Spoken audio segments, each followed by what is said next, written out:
Hey guys, Michael Hyatt here. Thanks for tuning into this replay of the broadcast if you're watching it on the replay.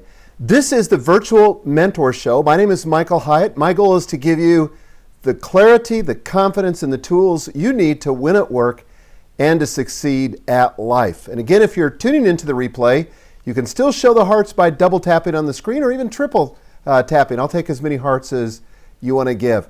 Hey guys, notice that it's a new set, right? Hey, Laura Clark. North Carolina, somebody calling in from Alaska. I guess you don't call in actually, do you? You just kind of tune in. Somebody from San Diego, Italy, New York, Utah, New Jersey, Alberta, Minneapolis. What's up with you guys? Are you having a great day? I'm in my video studio, but I decided to move away from the monitor that I had before me with the links on it. I got some new lights. And I couldn't figure out a way to light myself without having the reflection show up in that TV. There's probably a way to do it, but it would take somebody more sophisticated than I.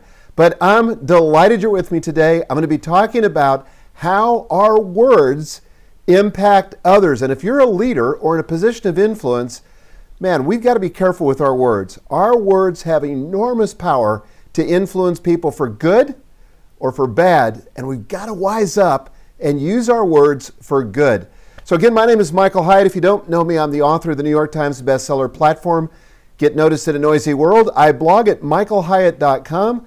I have a podcast on iTunes called This Is Your Life, and you can find it on iTunes just by Googling for my name or searching for my name on iTunes, and it'll come right up. It's usually in the top 10 in the self-help category. So before we get into the content, how our words impact others, tell me a little bit about where you're from.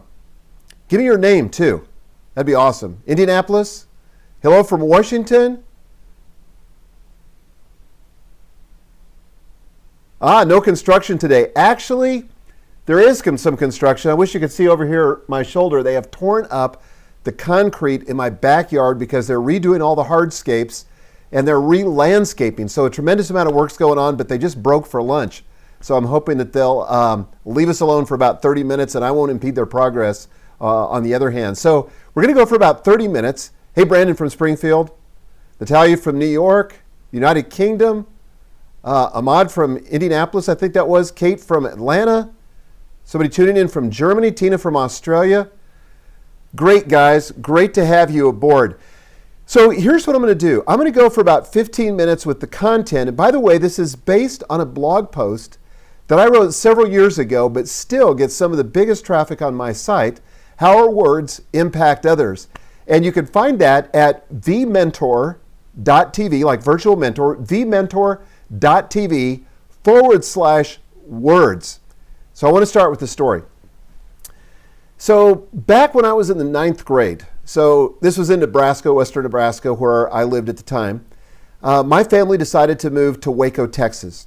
So that was a big deal, moving from the Midwest to the South. You know, I didn't really know what to expect. I was pretty comfortable in my surroundings back home in Nebraska. I knew all the kids. You know, I wouldn't say I was popular, but, you know, I had my friends. I had my circle of friends, and it was really comfortable. Well, then we moved to Texas, and I'll never forget the first day that I walked into my new school, and more importantly, walked into the cafeteria at lunch. And I'm sure you can relate to this. I walk in, and everybody else has a place to sit. I'm the new kid, so I don't really have a place that I can sit, and it felt very awkward to me. But I saw that there was a seat at one table that wasn't taken, and there were about, I don't know, maybe 10 kids that were sitting there. So I kind of shuffled over there feeling very awkward, which, by the way, as you know, junior high is a very awkward age anyway, very conscientious about how I was coming across and what people would think about me. And frankly, coming from the Midwest, could I even understand these Southerners and make sense out of what they were saying? Now I'm bilingual. But so I sat down at this table and I kind of looked up at everybody and everybody started snickering and kind of laughing and pointing, which made me hugely embarrassed. And I remember just kind of, you know, looking down at my plate and kind of picking at my food. And finally, one of the guys rocked back and he looked at me and he said, "You have one big nose." And everybody laughed and they roared, and I wished I could have performed a disappearing act. I wanted to melt into the floor. I was so embarrassed, so conscientious, mortified really. So that school experience didn't get off on exactly the right foot. Here's the worst part about it. Every time I looked in the mirror for years after that, all I saw was this big honking nose. And I finally came to the conclusion, in high school, that basically my body was a life support system for my nose. And really, it took me about 20 years to get over that. Finally, I did. I've accepted myself for who I am. And frankly, now I don't even think my nose is that big. But when people say the wrong words to you, and more importantly, when you say the wrong words to other people, it can have an enormous negative impact that people can remember for years to come, that can shape their destiny, shape how they perceive themselves. The Bible says that power is in the life of the tongue. I mean, we've got the power of life and death in our tongue, right? It's a powerful thing, and we got to be careful how we use it. One of my favorite Bible verses, and don't worry, this isn't going to be a Bible lesson. Well, maybe kind of it is. But there's a lot of wisdom in the Bible. Even if you're not a person of faith, there's a reason why this book has stood the test of time. There's a reason why it's the world's #1 best-selling book of all time. So there's one of my favorite verses is a verse from Ephesians 4:29, and it says this: "Let no unwholesome word proceed from your mouth, but only such a word as is good for edification, according to the need of the moment, that it may give grace to those who hear."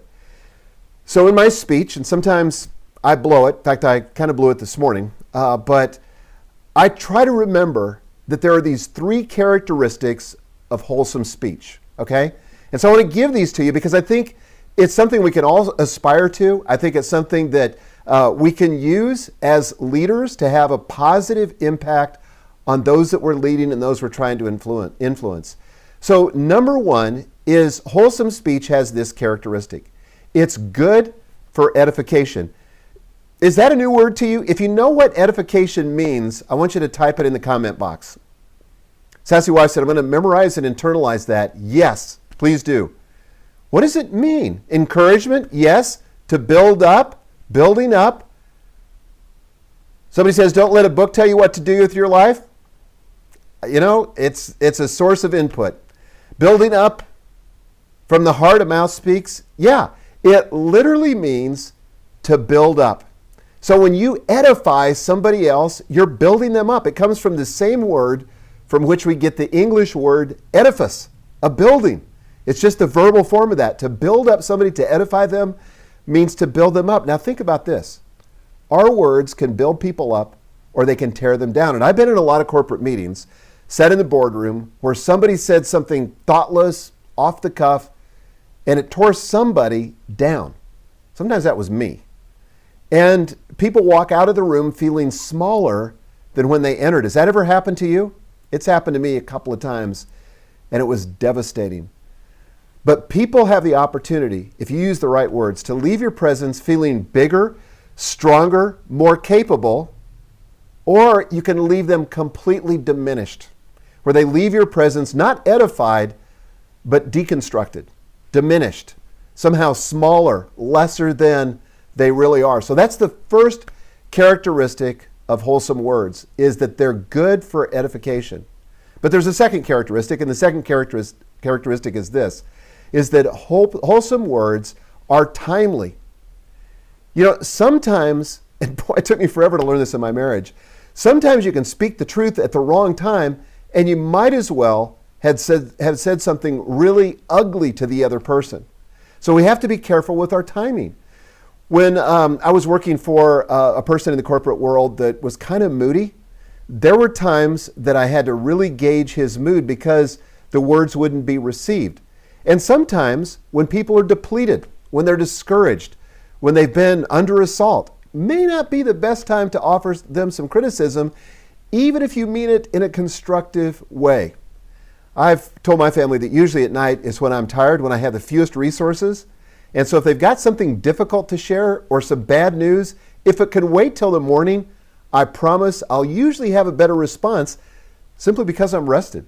I have more energy, I have more resources, more focus, and I'm better able to deal with it. So ask yourself the question, not only does this build somebody else up, but is this the right time for this message? Now, warning, don't let this be a cop-out. Like, well, we just didn't find the right time. There just wasn't the right time to share what I want to share. But you got to find the time, and you got to be courageous. So number one characteristic is it a word? Is it something that's going to edify people or build them up? And number two, is it timely? Number three, does it give grace to those who hear? Are your words giving grace? Now, they can be hard words. They can be tough words. They can be a difficult conversation. But here's the key thing about grace. Does it leave the other person empowered so that they want to go change in the way that you hope they'll change? Or do they feel demoralized? Does it not give grace? And here's what doesn't give grace. The opposite of grace, judgment. And sometimes if we're not careful when we're talking to people, they can feel judged. And when people feel judged, they won't change. You cannot influence people when they're feeling judged. So you've got to put yourself in their shoes. You've got to be a fellow struggler. You've got to be somebody who says, look, I know you probably didn't mean it in this way, or I've certainly been there before, or look, something similar happened to me, but let me share with you how that impacted me. So they're not condemned, they're not judged, but you give grace to them so that they know you still love them, you're still standing for them, but you want to see a change and they feel empowered to accomplish that. So again, King Solomon said, death and life are in the power of the tongue. That's Proverbs 18:21. I guess this has turned into a Bible lesson. Sorry about that. But every day we're shaping reality for other people. We're shaping it for ourselves, and a lot of that comes from the words we use. Use words of affirmation, words of encouragement, words that accomplish what you intend. So with that, any questions about that verse or about your words or about anything I've talked about? Let me just ask you to do this. Yeah, several of you are saying don't apologize. Sorry. I just don't want anybody to feel excluded, so that people who are not people of faith don't feel excluded. I don't want that, because this is mostly about business and life. But any questions? If you have a question, would you give me 2 question marks and then your name in all caps, and I'll try to get to as many of these as I possibly can. And please share this particular scope. All you got to do is scroll up if you're on an Android, or left to right on an iOS device. Tim, isn't candor necessary? That may leave people feeling bad, but needs to be talked about. Yeah, candor is absolutely important. Here's the way I look at it. Another Bible verse, another favorite one of mine, also in the book of Ephesians. It says, speak the truth in love. I don't want to compromise either one of those. I want to have candor. I want to speak the truth. But I want to do it in a loving way that makes sure that that other person knows that I'm standing for them. I'm standing for their biggest, best self. Okay? Who else? Gregory, maybe define grace as you were intending it here. Here's how I define grace. Grace is the ability, actually the will, and the ability to do what is right. Tony, how do you properly mix business and faith? I just am who I am. That's pretty much the way I mix it. My faith integrates with my business integrates with my faith, and I don't try to compartmentalize them, because I can't compartmentalize half my life. What you see is what you get. Somebody says, just because we have the right to speak doesn't always mean we should. It's true. It goes back to that timely thing. Sometimes the best thing we can do is shut up. Not offer our advice, not even rush to judgment, but to just wait. Kim, it seems difficult to speak truth these days because people are so easily offended. Ain't that the truth? There's this whole thing of political correctness, and there are a lot of people that evidently just walk through life intending or hoping to be offended, because it gives them a sense of significance when they can be in the middle of drama, the middle of conflict. It gives them a feeling of significance. And we've got to be careful about that. But I think, again, if we'll speak the truth in love, if those twin pillars are what we embrace as we try to communicate, I think most times we'll be okay. All right? Any other questions? Michael, you're so awesome. Keep up powerful podcasts and great shorter scopes. Thanks. I appreciate that. A lot of people like to play the victim. They do, because they get meaning from that, and it's difficult to help those people. Steve says, how far in or out do you plan scope topics and blog topics? Well, blog topics are different, because we have a real plan for those. There's a content schedule that we have in terms of what kind of blog posts are going to go up on what days, and we try to balance between 4 areas: personal development, productivity, leadership, and influence. Those are kind of the 4 pillars of what we're now calling the intentional leadership model. So the blog post is pretty much taken by that. What I do on Scopes is, generally speaking, I'm going to talk about what I blogged about that day, Monday or Friday, or what I podcasted on Wednesday. And Tuesday and Thursday, today, are days we're re-promoting a blog post that I've written sometime in the past. And in this case, it was the blog post, How Our Words Impact Others. And you can find that again at thementor.tv/words. Christy says, what light are you using to scope? Do you like it? It's a little bit different than it was yesterday. Tell me if it's better or worse than what you remember. Christy says, yes. Okay? So let me get a little geeky. Marissa says better. Yes, natural, better, softer. Great.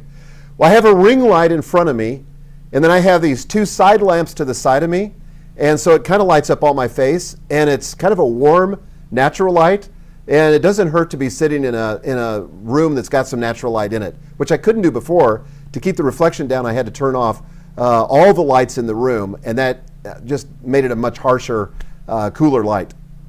All right, thanks, Niels. Looks great. Daryl says better. What are the questions about your words? If you have recently been hurt by somebody's words, I'd love for you to type that in and just say yes. While you're doing that, somebody said, how do you teach kids this lesson? I literally would go through these 3 principles that I've given to you today. Yes. I hurt somebody today with my words. I didn't intend to. I thought I was speaking the truth, but didn't come out quite right, and I hurt somebody that I love very much. And so I had to fix it. And the good news about that is you can. You know, you don't have to be perfect. I make mistakes too. I often hurt the people I love, and that's why it's so important to learn how to ask forgiveness of people in a way that's genuine and not manipulative, but reconciles you to that person. Maybe we'll talk about that at one point. Eleanor Roosevelt, no one can insult you without your permission. Great quote. Danielle says, how do you tell your parents who are also your business partners when they are wrong?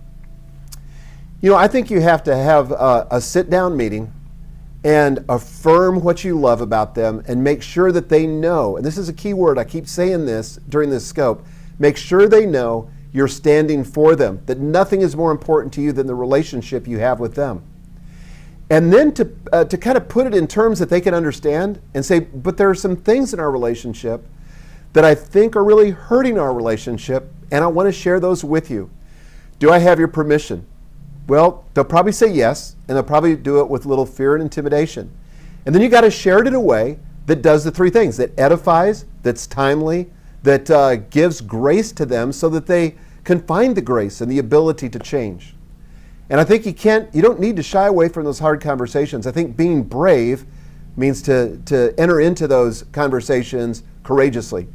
Tony says, I have had that challenge of being honest and come across as being arrogant. Yeah, I think it helps if you can even start with a story of where you failed in exactly the same way that you're sharing with that other person, right? You know, you don't need to be arrogant. You don't need to be on your soapbox, but you need to say, look, next time it may be you talking to me about a similar problem, but right now I want to talk about this problem with you because I'm committed to this relationship and I'm committed to going to a deeper level. Here's the thing that sometimes we forget in relationships. We think, you know, the perfect relationship would be a relationship where we don't have conflict, you know? But that's not the case. Conflict can be a gift. Let me say this again. Conflict can be a gift. You know why? Because it forces you to get outside of yourself, to consider the other person's viewpoint, and when you do that, your relationship can actually go to a deeper level of intimacy. Yes, iron does sharpen iron. Somebody says, conflict teaches us to grow. Real friends embrace conflict. Clay says, how do we talk to people that are holding anger or sensitive from their past? I think sometimes we have to, to walk carefully, and I hate it when I feel like I'm walking on eggshells, but sometimes we have to do that. And I think we have to be wise, we have to be skillful, we have to make sure the timing's right. But I think people can generally receive it if it's in the context of love and they know you're not rejecting them or the relationship is in danger. That's the key, is making them feel as secure as possible. Somebody asked a question that just went by here, and if I missed it, give it to me again. I'm sorry, it's just they scroll by so fast. Jen, can you expound more on when is an appropriate time to talk to someone? I like to talk to people when I think they're going to be the most resourceful and when they can handle it. You know, I don't give a lot of thought to this, but I consider it, okay? So if I have something hard to say, I'm probably not going to call them at 10 o'clock in the night when they're tired, when they're worn out, when they're the least resourceful. I'm going to try to catch them when they're the most resourceful. Now, I'll tell you another thing. I get up early. I get up at 5 o'clock every morning, but that doesn't mean I like to have conversations at 5 o'clock in the morning. You know what I'm saying? It takes me a little bit of time to wake up. So that's where I think we have to be wise and other-centered and find out when is the most resourceful time for them so that they can handle it in the best way possible. Any questions I've missed? Give them to me again if I missed it. I'd be glad to answer that. Tom, what do you do when someone else says hurtful things to you? Okay, so that happened to me this week too. You know, hardly a week goes by, you know, that I don't hurt somebody with my words or get hurt by somebody else's words. That's just the nature of, you know, rubbing shoulders with people that you love and you care about, and it's just going to happen. And I'm smiling here because my wife Gail just walked in with my grandson Lincoln, who is so stinking cute I can't stand it. But somebody hurt me this week, and I think part of what you got to do is you've got to have the ability to squeeze the juice from the lemon, so to speak, and really get the maximum impact from it so you can learn and change and not be offended. Being offended is a choice, right? Being offended is a choice. You don't have to be offended. And here's the rule I have. People don't have to be perfect in their delivery to me. You know, because some people say, well, gosh, you know, if you didn't deliver that the right way, I'm sorry, I can't accept it. But oftentimes, people won't deliver it in the right way. And if you just shut down and don't receive what they have to say, it's not going to be helpful. You're not going to learn what you need to learn. Now, here's the question. Before he comes on, do you guys want to meet Lincoln? My grandson? Lincoln? This is my buddy. Lincoln? Can you wave at everybody? Oh. This is gotta hold him up higher. This is about one of the most cute kids ever. This is Lincoln. Lincoln, how old are you? Oh, he's waving. Say hi, Lincoln. Hi. Hi. Good to see you, buddy. Give Granddaddy a kiss. Can you give me a kiss? Mwah. Love that. Okay, this is like too much, okay? When you have this much cuteness on one screen, it's too much. All righty. Hey. You just want to sit there and watch me? Yes. Yes? Okay, awesome. So Marissa says your mic, I'm not sure, are you asking me a question or are you saying that he was scratching my mic, I'll bet. Danielle, how do you tell someone, I lost it, sorry. Oh, you're asking questions. Aunt Riss is on here. Do you want to say hi? Say hi, Aunt Riss. Hi, Aunt Riss. All right. Fantastic. All right, let's go find Mommy. Okay. See you guys later. Love you. Bye, Granddaddy. Bye, Granddaddy. Yeah, Bye-bye, buddy. I love you. Love you too. Marissa says, hi, buddy, so cute. Okay, Danielle, how do you tell someone that they are hurting someone else? That's one of those difficult conversations that we also need to have. I'm going to tell you something. When I can take the hurt, you know, when people deliver it to me, but when people hurt my team or my family, I can get, aggressive is the wrong word, but very assertive. And to sit down and to talk to somebody and say, look, you probably don't realize this, you probably didn't intend it, but your words are really hurtful. And I think that's a conversation that we have to be willing to have as leaders. The people that are the best leaders, who affect the greatest transformation, are leaders who are willing to speak the difficult words that nobody else is willing to speak, though almost always everybody else is thinking. But here's the thing you got to realize, is even the people that say hurtful words, they probably didn't wake up in the morning and go, gee, I wonder if I could come up with something really hurtful that would ruin Fred's day. No, they don't do that. It's just a pattern. It's just kind of what they do. I remember a consultant telling me in a meeting one time, she said, are you ticked off at everybody? And I've shared this on Scope. And I said, no, I feel great. And she said, well, you might want to let your face know because it looks like you're angry and it's intimidating people. So sometimes it's just unconscious behavior, and a wise person will receive that and welcome that kind of constructive criticism. Greg McEwen was blogging about this. I love Greg. Greg's a friend of mine. His book, Essentialism, is a must-read book for you. So he said, oh yeah, I heard you say that on a podcast. Love that story. How do I share this session? Great question. On Twitter, my Twitter account, by the way, is Michael Hyatt, so at Michael Hyatt. But on my Twitter account will be a link to Catch, K-A-T-C-H, Catch with a K, catch.me/Michael Hyatt, and all my scope replays are there. Or you can go to my blog site at michaelhyatt.com, and there's a link there where you can find it. In fact, let me just give you a quick short code. vmentor.tv/scopes. All my scopes are there. You can share any of them you want. Can you create a book list of your favorites? I actually have a book list of my favorites that you can find on my blog at michaelhyatt.com. Marissa says, iPhone, swipe right and share. Yes, and I'd be so grateful if you guys would subscribe to my scopes so that you never miss another one, and you'll be notified automatically when I get on. And by the way, tomorrow, before I forget it, before we run out of time, tomorrow I'll also be broadcasting at 2 o'clock Central Daylight Time. Okay, so this is, as Christy pointed out, this is lunch in California. Normally I do this at 12:30, but because of my schedule this week, I've had to do it at 2 o'clock Central. You can also share the broadcast on Periscope by swiping right and clicking Share Broadcast. Awesome. Tim, can you give an example of having a hard conversation at work? What did it sound like? Yeah, I'll tell you one. So I'm working for a guy. I was the CEO of Thomas Nelson. My chairman reacted to an email I sent where I was giving him a review of what had happened in the prior month. And frankly, we had missed our budget and we had not achieved either our revenue or our profit for the month. And I copied my entire executive team on it because that was my normal practice. And I sent it to him. So it was an email to him, but my entire executive team, so they could get my perspective on what happened. Well, then what he did was he replied, not to me, but to everybody, and basically just chewed me out and said this was unacceptable. I thought you were going to hit the numbers. You told me you were, and now you didn't.